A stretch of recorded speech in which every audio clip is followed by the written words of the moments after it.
Lundi 13 janvier 2025, il est 17h à Niamey, c'est l'heure du journal en français sur le studio Kalangou. Dans la région de Difa, la situation sécuritaire inquiète les voyageurs qui sont souvent victimes d'attaques à main armée. On en parle dans ce journal. Dans la région de Tawa, plus précisément à Birnin-Kouani, il est signalé une pénurie de sang à la banque de sang de l'hôpital. Néanmoins, les campagnes de sensibilisation sont en cours pour surmonter ce manque. Dans la partie magazine de ce lundi, nous allons découvrir la chambre criminelle et ses attributions. Voilà pour le sommaire. Au micro, Assoumana China. Bienvenue à tous. Nous ouvrons ce journal par cette information en bref. Résidente à Agadez depuis 28 ans, Eva Gressmacher, 73 ans, une femme d'origine autrichienne a été enlevée à son domicile samedi par des individus armés non identifiés. Selon les sites d'information Air Info, les autorités locales n'ont pas encore réagi officiellement concernant ces kidnappings. Cap sur Difa, où selon les témoignages, la situation sécuritaire sur les routes de la région devient préoccupante ces derniers temps. Les voyageurs sont la cible d'individus armés non identifiés. Et cela les inquiète, en témoigne cette mère de famille qui s'est confiée à notre correspondant Abdoulaye Mena. Le problème d'insécurité nous dérange beaucoup. On vit cette situation jour et nuit. Même dans nos déplacements, nous avons peur. Et c'est là, y compris les chauffeurs. Tout le monde est terrifié. Rien qu'avant-hier, on a intercepté des gens juste à côté de la Nigélec. Ils ont tué 2 personnes. Les autres blessés ont été conduits à l'hôpital. Plusieurs d'entre eux ont été dérobés de leurs biens. Nous avons des enfants qui sont des chauffeurs. À chaque fois qu'ils prennent la route, nous avons peur pour eux. Nous sollicitons l'aide de l'État. De grâce, il faut nous sécuriser davantage. On a besoin d'un bataillon des forces de l'ordre pour notre sécurité.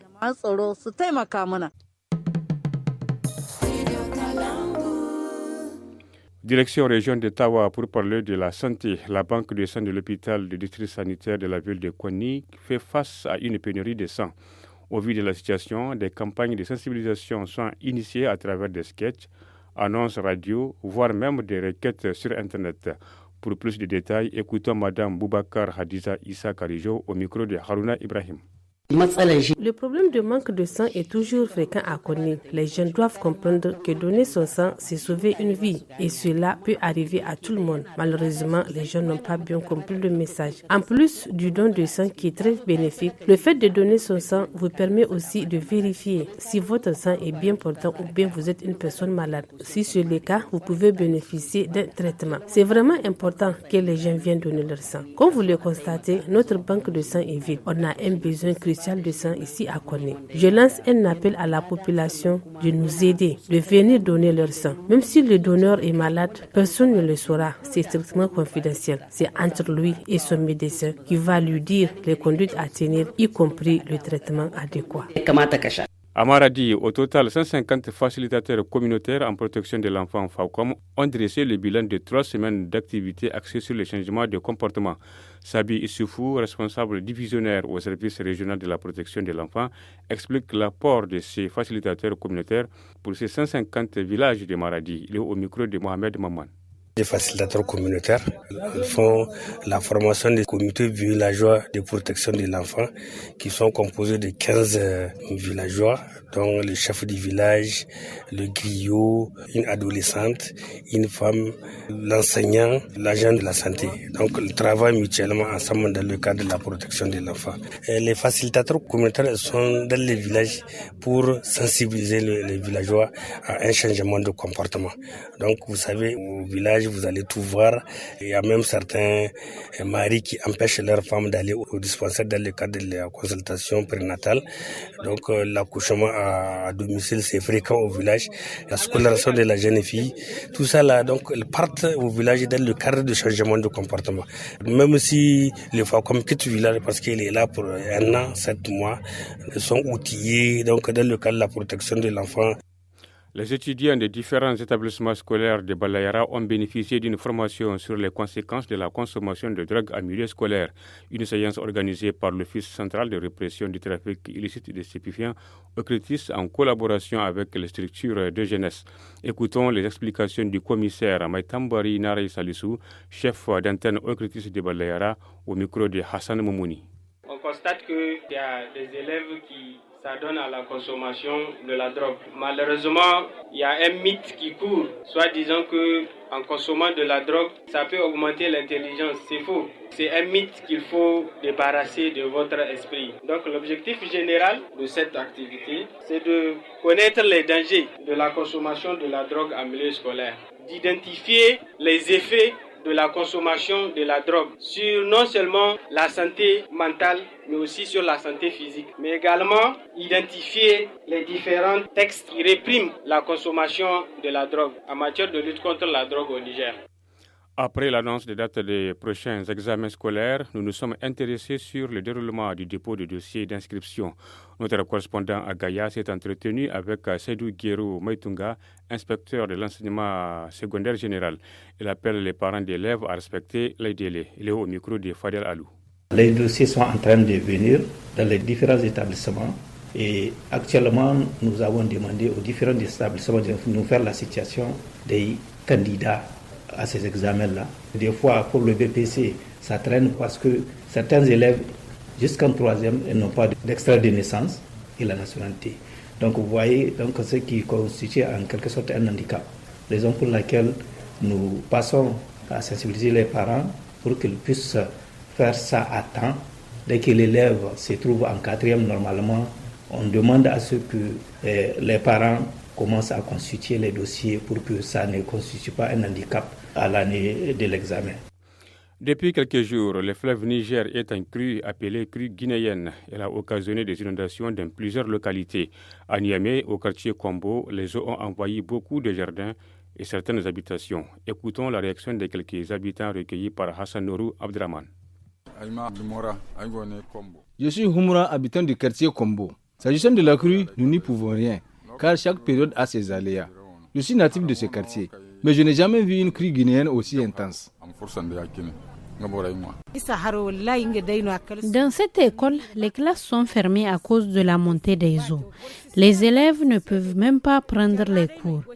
Il y a des classes qui sont même jumelées. C'est vraiment dangereux parce que l'eau apporte des choses. On voit souvent même des serpents. La crue de cette année est inquiétante. Il y a des années qu'on n'a pas vu une telle crue. Nos parents qui vivent en aval en souffrent beaucoup. Ils sont contraints de rester au bord du fleuve car ils n'ont nulle part où aller. L'eau ne fait que rentrer dans leur maison. À Agadez, cette année, suite aux inondations, la campagne d'oignons n'a pas répondu aux attentes des producteurs d'oignons. Dans le département de Tiroserine, beaucoup de sites de culture ont été endommagés, explique Daouda Salifou, directeur départemental du service de l'agriculture. Il est au micro d'Ahmed Felan.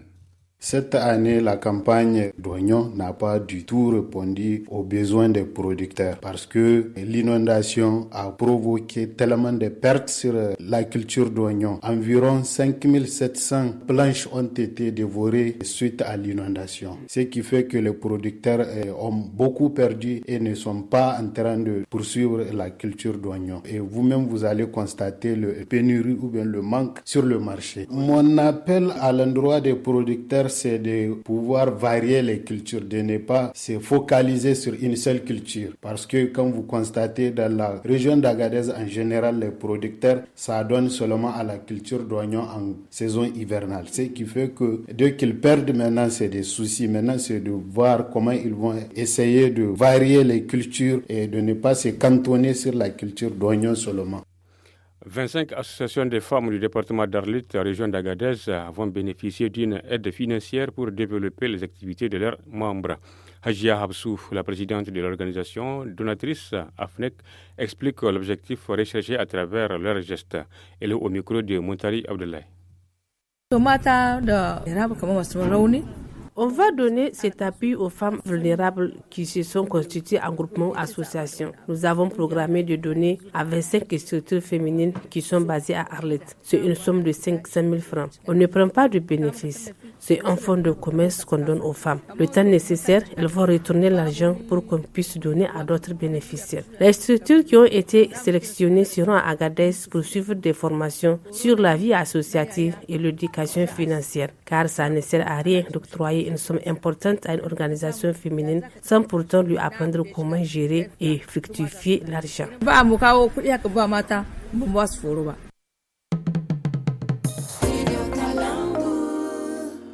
À partir du 31 janvier prochain, toutes les autorisations délivrées aux exploitants de boutiques, kiosques, hangars et occupations de toute nature sur le boulevard Tanimoun, du rond-point Cimetière au rond-point Blue Zone sont annulées.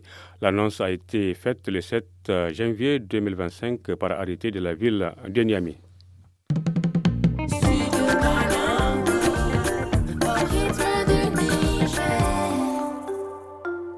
Place à présent à la partie magazine. Au Niger, la loi a institué au sein de chaque tribunal de grande instance une chambre criminelle. Elle est compétente pour juger les accusés ayant commis des infractions criminelles. Moussa Bachir, juriste, en dit plus sur la composition, les attributions et la compétence d'une chambre criminelle. Il est interrogé par Anissé Karim. Qu'est-ce qu'une chambre criminelle? La loi 2020-037 du 12 octobre 2020, à son article premier nouveau, il est institué au sein de chaque tribunal de grande instance une chambre criminelle. Et elle a la plénitude de juridiction pour juger en premier ressort les personnes renvoyées devant elle, soit par ordonnance du juge d'instruction, soit par arrêt de la chambre d'accusation dans les affaires dont elle est saisie en appel, soit suivant la procédure d'apport des pièces d'instruction. Donc, à résumer, la chambre criminelle juge les criminels, particulièrement les accusés. Quelle est la composition de la chambre criminelle? La chambre criminelle est composée des magistrats et des jurés. Donc, en ce qui concerne les jurés et leurs suppléants, sont choisis sur une liste annuelle des jurés criminels établis par le ministre de la Justice sur proposition du ministre de l'Intérieur, conformément au code de procédure pénale. Peuvent seuls remplir les fonctions des jurés les citoyens de l'un ou de l'autre sexe âgés de 25 ans au moins, sachant lire et écrire en français, jouissant des droits politiques, civils et de famille. Quelle est la différence entre une chambre criminelle et une cour d'assises? C'est seulement le nom qui a été changé. Avant, on dit la cour d'assises. Et maintenant, avec la nouvelle loi, il est institué une chambre criminelle. Avant, ça se fait chaque 6 mois. Certains magistrats de la cour d'appel viennent siéger pour qu'il y ait cette cour d'assises. Bon, avec la nouvelle loi maintenant au niveau de la chambre criminelle, ça peut se tenir chaque 1 mois, chaque 2 mois, chaque 3 mois en fonction des moyens qu'il en possède pour qu'il fasse ses jugements. Et les magistrats même du tribunal de grande instance peuvent eux-mêmes juger les accusés lors de la chambre criminelle. Maître, quelle est la peine prévue pour les accusés en matière criminelle? D'après la loi, ça peut aller de 10 jusqu'à 20 ans au-delà. Et ça peut être un emprisonnement aussi à vie. Ça dépend de l'appréciation donc, de ceux qui vont juger le criminel.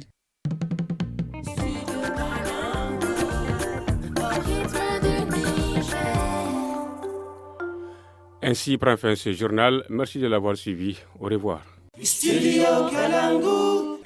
Tous les jours, écoutez les programmes du Studio Kalangu sur les ondes de nos radios partenaires. Et sur WhatsApp au 80 06 88 54 à partir de 17h. N'oubliez pas nos rendez-vous hebdomadaires. Lundi, nous abordons une question de droit dans la partie magazine. Mardi, suivez le magazine Bien-être à la fin des journaux et le forum Espace Femmes à 18h15. Ne manquez pas le forum de la presse du vendredi pour le décryptage de l'actualité de la semaine. Samedi et dimanche, place à l'actu des jeunes à partir de 17h, suivi de Tous à la Fada. Et Studio Kalangu au rythme du Niger.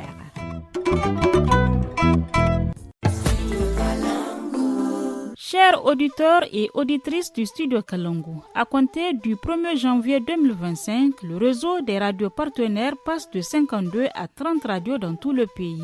Nous espérons que cette situation, qui est indépendante de notre volonté et de celle des radios partenaires, ne sera que temporaire. Réécoutez les journaux et les magazines sur le 325 avec la puce RTL gratuitement jusqu'au 5e appel, puis 15 francs par appel. Le reste des productions sur l'application Studio Kalangu disponible sur Play Store.